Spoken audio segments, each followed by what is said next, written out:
మనము బ్రతికిన కాలములో మన ద్వారా దేవుడు మహిమ పరచబడాలి. ఆ మహిమ పరచబడటానికి మనం ఏం చేస్తున్నాం? ఇక్కడ ఇతను చూద్దాం. అతను చూసిన వారందరూ కూడా ఇతడు భిక్షమెత్తుకునేవాడు అంటున్నారు.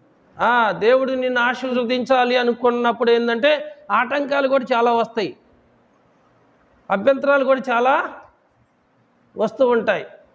సేవా జీవితంలో అనేకమైన ఎదురు చూశాను అలాంటివి. దేవుడు మనల్ని ఆశీర్వదించే సమయంలో అనేకమైన అభ్యంతరాలు, ఆటంకాలు సాతానుడు కలుగు చేస్తూ ఉంటాడు. వీడు భిక్షమెత్తుకునేవాడు కదా అని కొంతమంది, కాదు వాడు పుట్టుగుడ్డివాడు కదా, పుట్టుగుడ్డివాడు ఎట చూస్తాడు, అతన్ని పోలిన వ్యక్తి ఇతను అని మరి కొందరు అన్నారు. వాడైతే నేనే అన్నాడు. ఏమన్నాడు? నన్ను పోలిన వాళ్ళు ఎవరు లేరు, ఆ భిక్షమెత్తుకున్న వాడిని, ఆ గుడ్డివాడిని నేనే ఇప్పుడు నేను చూస్తున్నానని చెప్పాడు. బాబు, నువ్వు గుడ్డివాడివి కదా, భిక్షమెత్తుకునేవాడివి కదా, మరి నీ కన్నులు ఎలా తెరవబడ్డాయి అని అడిగితే వాడు యేసు అనే ఒక మనుషుడు ఉమ్ము పూసి బురద చేసి నా కన్నుల మీద పూసి సిలోయమని కోనేటికి వెళ్ళి కడుక్కొని చూపు పొందమని నాకు చెప్పాడు. ఆయన చెప్పింది నేను చేశాను, నేను చూశాను. హల్లెలూయా. వెంటనే అనేకులకు సాక్ష్యం చెబుతున్నాడు. అది సాక్ష్యం. ఏ సాక్ష్యం? ఒకప్పుడు నేను గుడ్డివాడినే, గుడ్డివాడినే, భిక్షమెత్తుకునేవాడినే.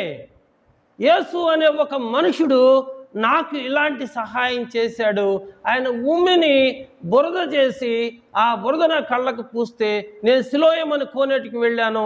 ఇప్పుడు నేను దృష్టి కలిగిన వాడినై మీ అందరినీ చూస్తున్నాను అని సాక్ష్యం చెప్పాడు. అసలు పుట్టి గుడ్డివాడు చూస్తున్నాడు అంటే అద్భుతం కదా.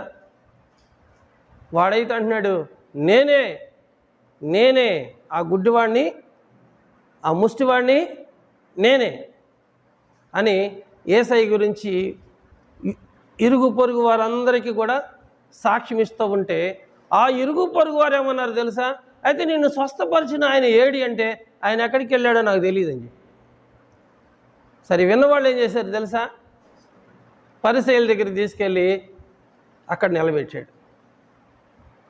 పరిసయ్యులు ఎలాంటి వాళ్ళు అంటే విశ్రాంతి దినమును పాటించాలి. విశ్రాంతి దినమును 6 రోజులు కష్టపడాలి, 7వ రోజు విశ్రాంతి దినం. విశ్రాంతి దినమును ఏ పని చేయకూడదు. ఇప్పుడు సమస్య ఏంటంటే ఆ గుడ్డివాడు చూపు పొందింది ఎప్పుడంటే విశ్రాంతి దినం రోజు.